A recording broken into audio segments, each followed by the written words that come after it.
हरे कृष्णा। अब भगवद गीता के अध्याय संख्या 2 में श्लोक संख्या 24। अच्छेद्योयम मदाह्योयम अक्लेद्यो शोष एव च नित्यः सर्वगतः स्थाणुर अचलोयम सनातनः। अब भगवान पिछले श्लोक में जो 4 निषेध बतलाए थे उन्हीं को दोबारा दोहरा रहे हैं।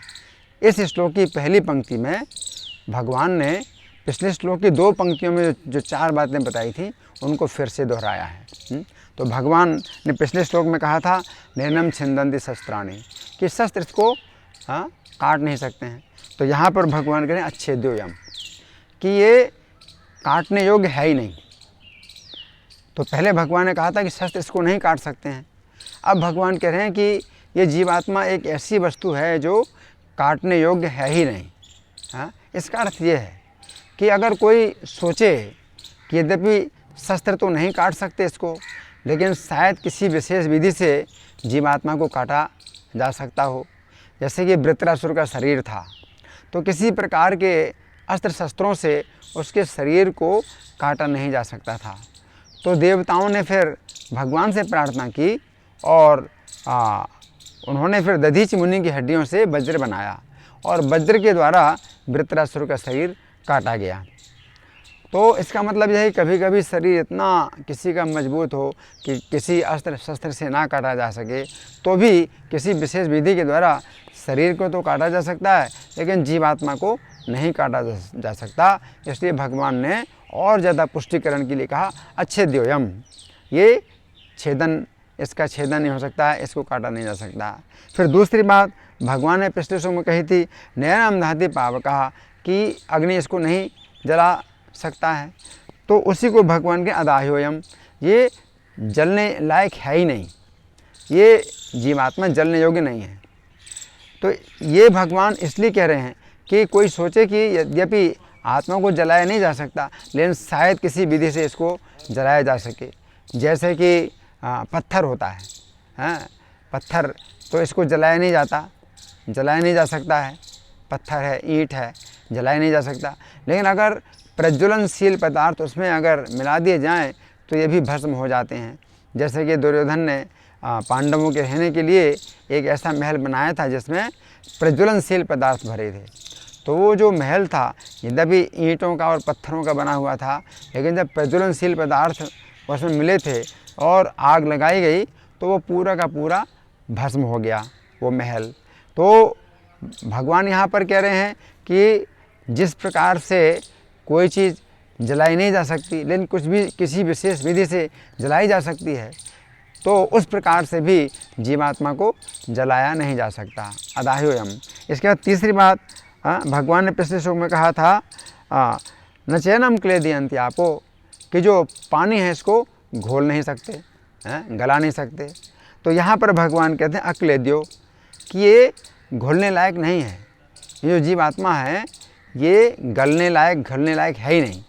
ये उसी प्रकार से है जैसे कि पत्थर होता है तो पानी में घुलता नहीं है, लेकिन कुछ ऐसी भी विधि हैं जिसके द्वारा पत्थर को भी घोला जा सकता है।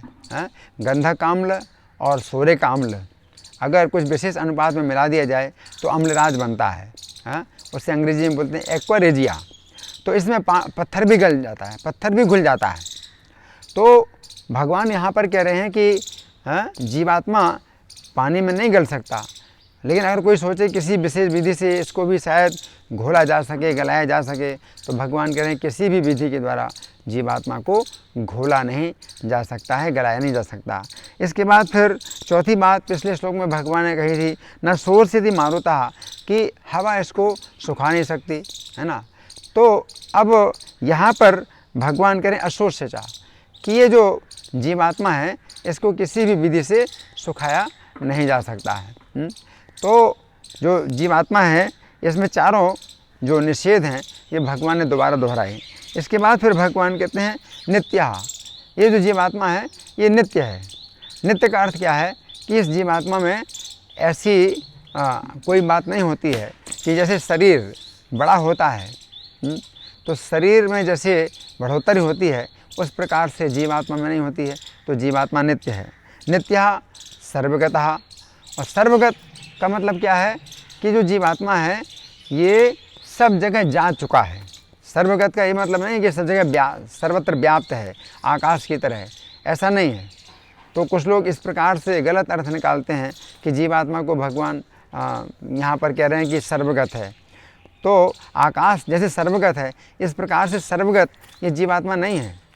तो जीवात्मा केवल सर्वगत कहने का अर्थ ये है कि जीवात्मा सर्वगत, गत माने गया हुआ, और सर्व का मतलब हर जगह।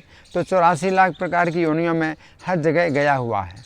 हाँ, जैसे कि कहा गया ब्रह्मांड भ्रमिते कौन भाग्यवान जीव। ब्रह्मांड, पूरे ब्रह्मांड में ऊपर नीचे, हाँ, सभी लोगों में जीव आत्मा कर्मों के अनुसार भ्रमण करता है।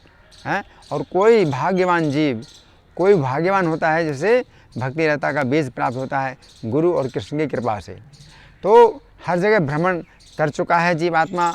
हम ऐसे जीवात्मा हैं जो 84 लाख योनियों में अपने कर्मों के अनुसार भ्रमण करते करते अभी हमें मनुष्य का शरीर प्राप्त हुआ है, इसलिए हमें सर्वगत कहा जा सकता है। तो प्रत्येक जीवात्मा सर्वगत है इस दृष्टि से। इसके बाद स्थाणुर। स्थाणुर का अर्थ क्या? स्थित अणु। तो शरीर के एक स्थान में स्थित अणु है। तो इससे भी पता चलता है कि सर्वगत उस प्रकार से जीवात्मा नहीं है, क्योंकि भगवान स्थाणु भी बता रहे हैं। स्थाणु का मतलब है कि शरीर के एक स्थान में स्थित है। तो जीवात्मा शरीर के हृदय के स्थान में स्थित है। हृदय के स्थान में परमेश्वर जो परमात्मा है, श्री कृष्ण ने अपना विस्तार किया है परमात्मा के रूप में। तो प्रत्येक जीवात्मा के हृदय में परमात्मा भी स्थित हैं और जीवात्मा स्थित है। तो इस प्रकार से यहाँ पर स्थाणु जो भगवान बता रहे हैं कि ये हृदय के स्थान में जीवात्मा स्थित है। फिर अचलोयम। अचल का मतलब है कि इस प्रकार से बंधा हुआ है शरीर में ये जीवात्मा कि ये जो है शरीर के बंधन के अनुसार इसे कार्य करना पड़ता है। भौतिक प्रकृति के 3 गुण इसको इस प्रकार से शरीर से बांधते हैं कि उसको 3 गुणों के अनुसार ही कार्य करना पड़ता है। जैसे कठपुतली है, तो 3 धागों से कठपुतली बंधी होती है और सूत्रधार कठपुतली को जैसे नचाता है, उसी प्रकार से भौतिक जगत में जो जीव है ये इस प्रकार से अचल है जैसे कठपुतली।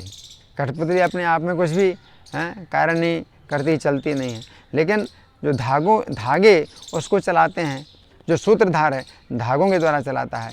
उसी प्रकार से जो माया देवी हैं इस जीव को कर्म कराते हैं प्रकृति के गुणों की रस्सी के द्वारा, और वो प्रकृति गुणों की रस्सी से जीव बंधा हुआ है। तो यहाँ अचल भगवान कह रहे हैं। इसके बाद सनातन, जीवात्मा सनातन है।